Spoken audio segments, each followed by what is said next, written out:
A jak wygląda sytuacja pomiędzy rynkiem pierwotnym i wtórnym?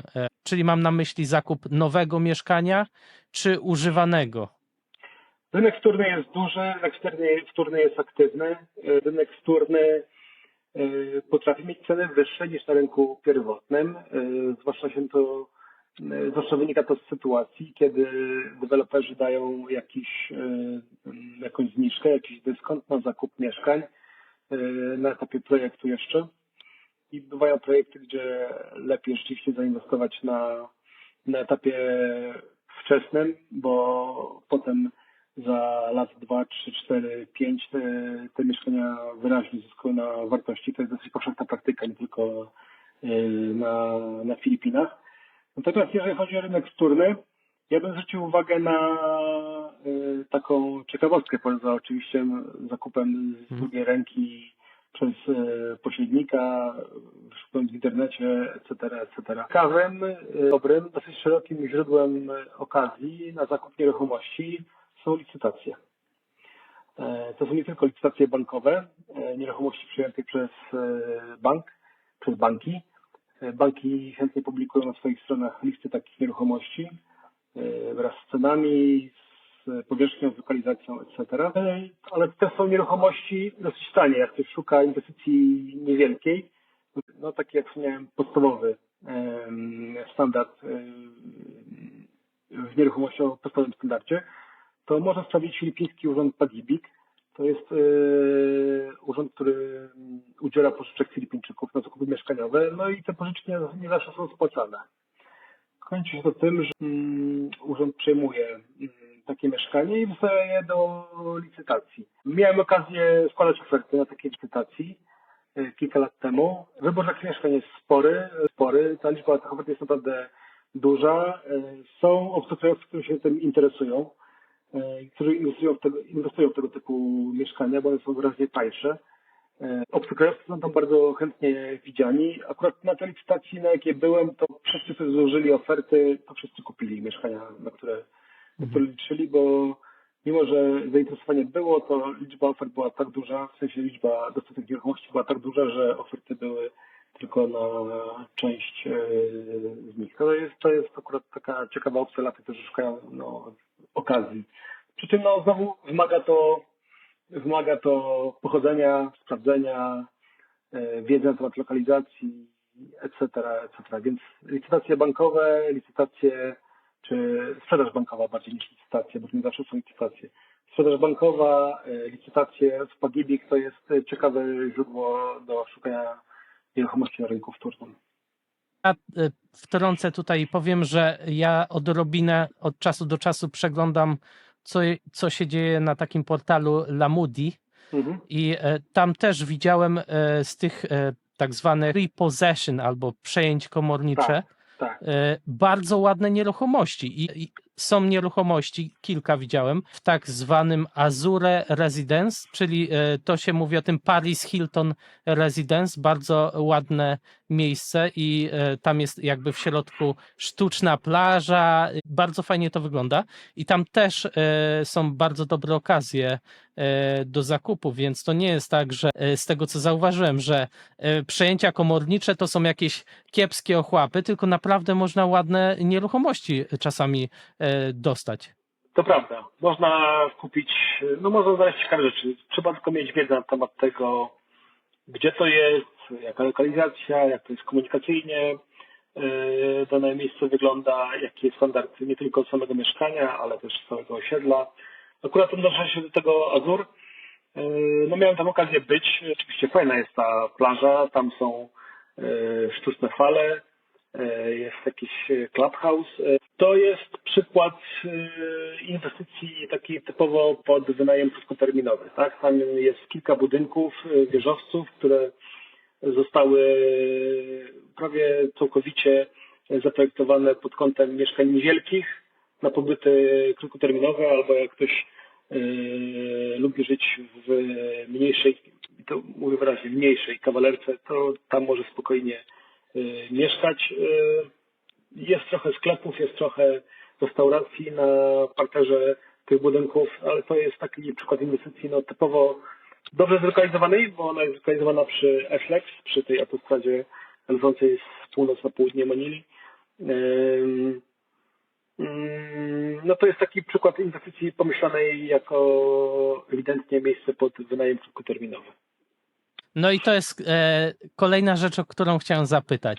Chciałem się dowiedzieć, bo wiem, że to jest odrobinę trochę twoja specjalność. Co się bardziej opłaca i gdzie? Czy Airbnb, czy wynajem długoterminowy? Generalnie wszędzie, z tego co wiem, na świecie Airbnb opłaca się bardziej, natomiast wymaga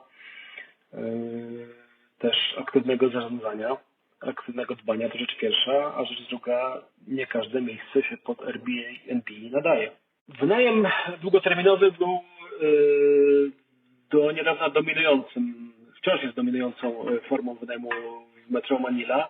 Natomiast projekty kierowane,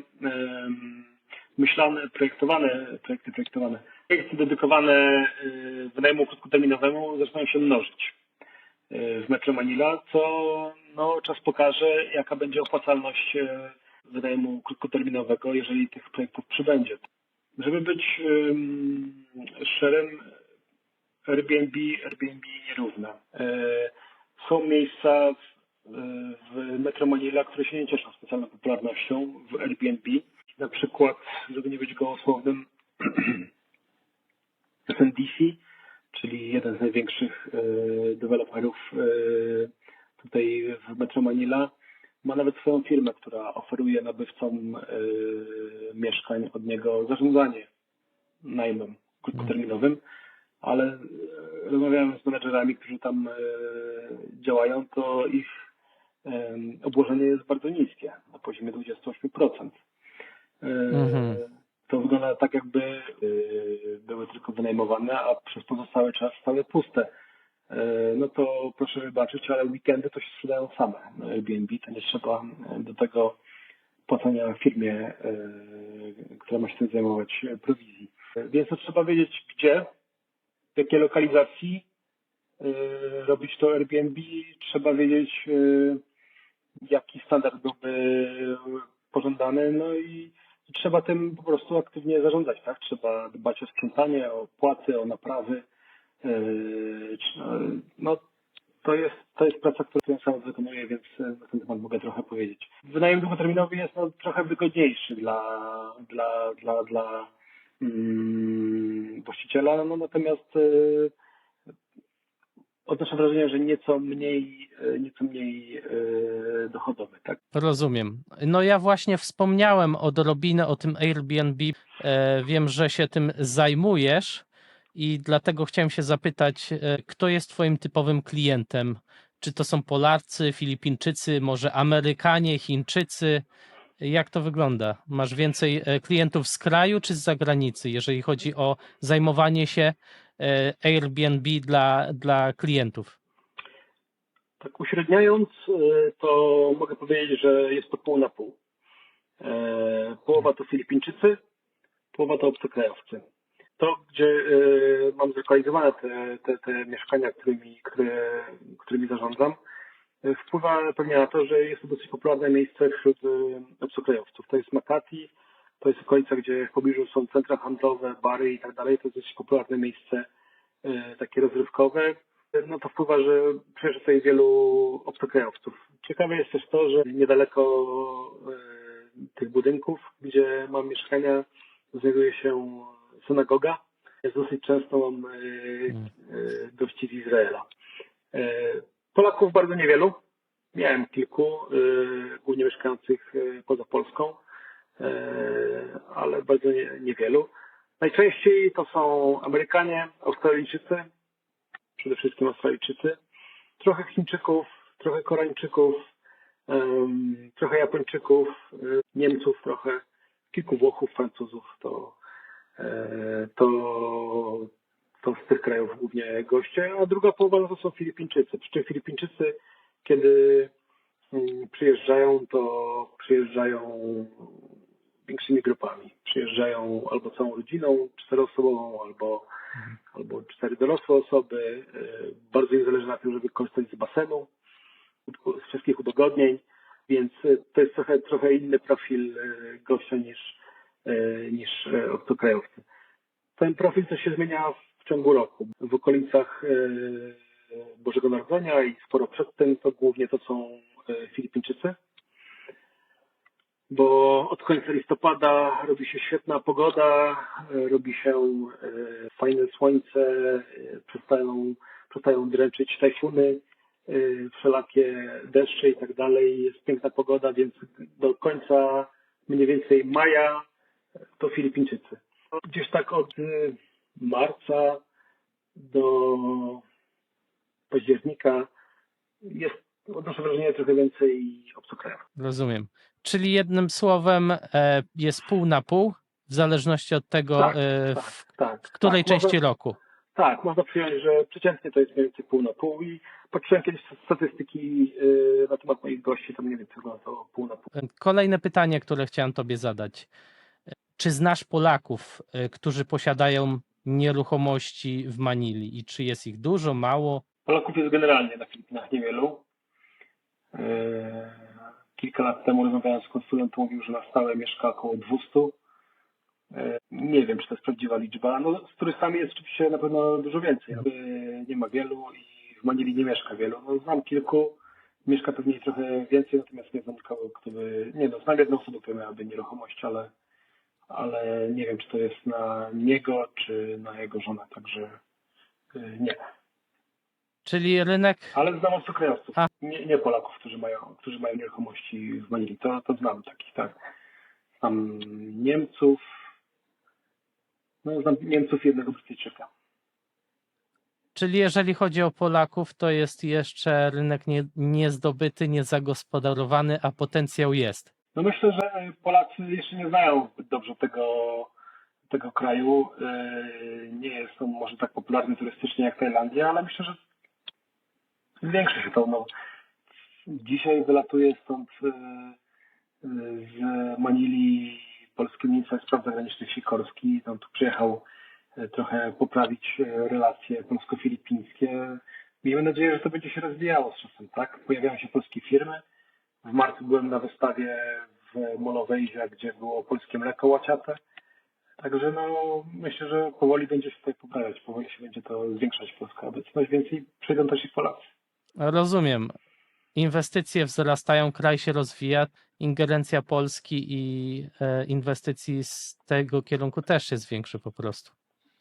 No, chętnie bym to zobaczył, no ale polska ambasada jest ponownie otwarta od niedawna, dopiero od paru lat, więc no myślę, że tu jest sporo do zrobienia, jeżeli chodzi o popularyzowanie Filipin wśród Polaków. Rozumiem. No dobrze, wróćmy do tych nieruchomości. Czyli to, co się dzieje teraz, już wiemy. A jak widzisz przyszłość rynku nieruchomości w najbliższych latach? Długoterminowo myślę, że będzie się rozwijał rynek nieruchomości. Długoterminowo myślę, że też będą ceny rosły. Długoterminowo myślę, że będzie się poprawiał standard nieruchomości, jakie są na rynku filipińskim. Coraz więcej jest projektów w Metro Manila, gdzie standard jest coraz ciekawszy, coraz lepszy. Coraz większą uwagę się przykłada do jakości tych mieszkań i to widać w tym, co w tych nowych projektach, jak ja oglądałem, więc myślę, że to będzie szło długoterminowo na pewno w górę. Bo też i większy gospodarczy kraju, bo też i coraz bogatsze społeczeństwo itp. itd. Ale krótkoterminowo myślę, że rynek nieruchomości, zwłaszcza w Metro Manila, czeka jakaś korekta, bo na początku lipca w swojej corocznej przemowie prezydent powiedział się za wyrzuceniem z kraju chińskich firm zajmujących się hazardem online dla Chińczyków. Trzeba wspomnieć, że w ostatnich latach napłynęło na Filipiny kilkadziesiąt tysięcy, jak nie 100 tysięcy Chińczyków i to oni dosyć poważnie wpłynęli na rynek nieruchomości w Metro Manila, ale nie tylko. Ceny poszły mocno w górę. Teraz, ponieważ mają czas do końca roku, żeby się wyprowadzić, to myślę, że w najbliższym czasie czeka ten rynek jakaś korekta nieruchomości. W tych budynkach, gdzie ja mam mieszkania, to ceny najmu już spadły o jakieś 10% i obserwuję, że Chińczycy się masowo wyprowadzają, wracają do Chin. Też wszyscy się nie prowadzą, część się zostanie, no bo nie tylko tym się tutaj zajmowali, czy zajmują. Nie wiem jak gdzie indziej. Wiem, że w BGC, w Tagik popyt na nowe mieszkania się zmniejszył. Rozmawiałem z agentami, mówią, że o jakieś 30%, więc myślę, że twierdzę, że tam ceny jeszcze nie spadają, ale prędzej czy później to musi się przełożyć na jakiś spadek cen nieruchomości. Więc myślę, że krótkoterminowo to będzie jakaś korekta. Ale długoterminowo to myślę, że to będzie tylko korekta i jednak wróci do wzrostów. Oczywiście pytanie kiedy i być może to jest dobry czas na to, żeby zainwestować po trochę niższych cenach w nieruchomości, tak? Być może to nadchodzi czas, kiedy warto to rozważyć, jeżeli ktoś szuka jeszcze większej stopy zwrotu na nieruchomości. To dobrze, że wspomniałeś o Chińczykach, bo chciałem poruszyć pewien temat, że zauważyłem taką sytuację, że dużo właśnie Chińczyków inwestuje, ale co mnie jeszcze bardziej zaskoczyło, to w jaki sposób oni inwestują. Bo widziałem taką jedną sytuację, w której kupują nie dość, że za gotówkę, to jeszcze na przykład hurtowo 5, 6, czasami 10 mieszkań naraz kupują. Czy też zauważyłeś to? Tak, zauważyłem. Jakiś czas temu mieszkałem w budynku, który był uznawany do niedawna za najdroższy budynek na Filipinach w Ortigas i co mnie zaskoczyło to, że wieczorem, kiedy spojrzeć na ten budynek z odległości, to zapalonych świateł w budynku jest może 10, może 15, może 20%, a pozostałe są ciemno, mimo że wszystko jest sprzedane w budynku. No i jak rozmawiałem z zarządcą nieruchomości, to mówi, że to właśnie klienci chińscy kupili najwięcej mieszkań i ich nie interesuje za bardzo wynajem tych mieszkań. Oni je kupują jako lokatę kapitału, trzymają i najemcy ich specjalnie nie obchodzą, nie robią tego. I tak, to prawda, że Chińczycy dużo inwestowali w ostatnich latach w Manili, w metro Manili. Przy Zatoce Manilskiej powstały całe osiedla chińskie, budowane od podstaw przez Chińczyków i dla Chińczyków. Chińskie sklepy, chińskie hotele, chińskie restauracje. Naprawdę powstało tego dużo w okolicach nowego dworca autobusowego Pitex. Molo Wejzia powstało dużo budynków, gdzie mieszkali, no ale inwestowali też właśnie Chińczycy pracujący dla tych operatorów gamingowych. No zobaczymy jak obecna sytuacja jak wpłynie tak, na ceny tych nieruchomości. Nie spodziewam się zwyżki cen w związku z ich wyprowadzką, no ale zobaczymy czy to się nie zamieni w jakieś ciekawe okazje rynkowe do inwestycji. Czas pokaże. Rozumiem. Ja właśnie chciałem jeszcze zapytać, na pewno niektórzy by chcieli usłyszeć nazwę tego budynku, o którym wspomniałeś, że jest najdroższy w Ortigas, w którym Chińczycy wykupują. Shangri-La One. Już nie wykupują, bo już to kupili dawno na etapie budowania.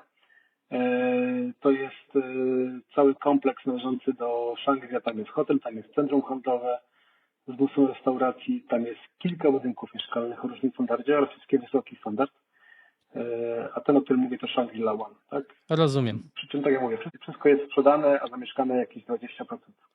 Pozwól mi, że tak odrobinę podsumuję. Miejsca takie bardzo turystyczne albo dobre do zakupu. Jedno mi się wydaje, że jest bardzo niedoceniane i zapominane, czyli jak mówi się o Manili, to mówi się o BGC i Makati, które się zgodzę, że są niesamowite.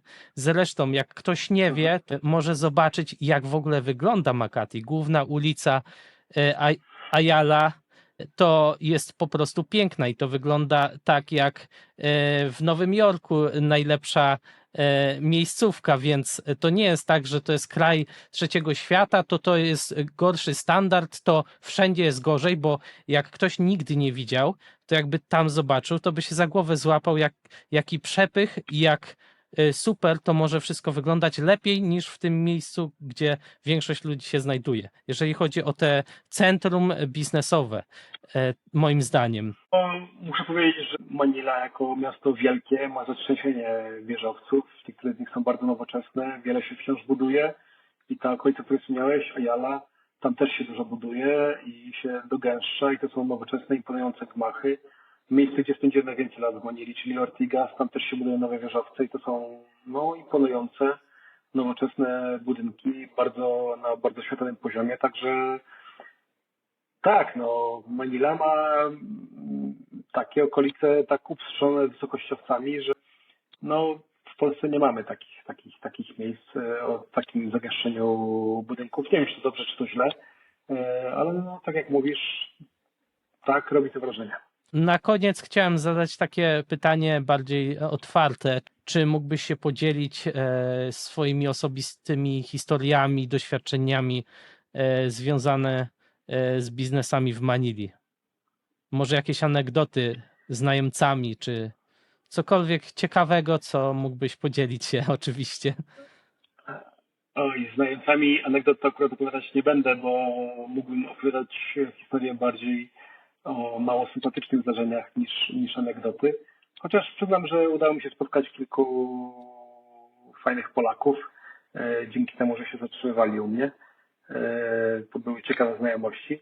Na podstawie też sporej liczby gości, jaka się przewinęła przez Airbnb, mogę powiedzieć o czymś takim jak charakter narodowy różnych gości, na przykład o tym, że Włosi nie są specjalnie techniczni, albo że Francuzi są bardzo grzeczni, przynajmniej ci, których spotkałem, tutaj, których miałem jako gości.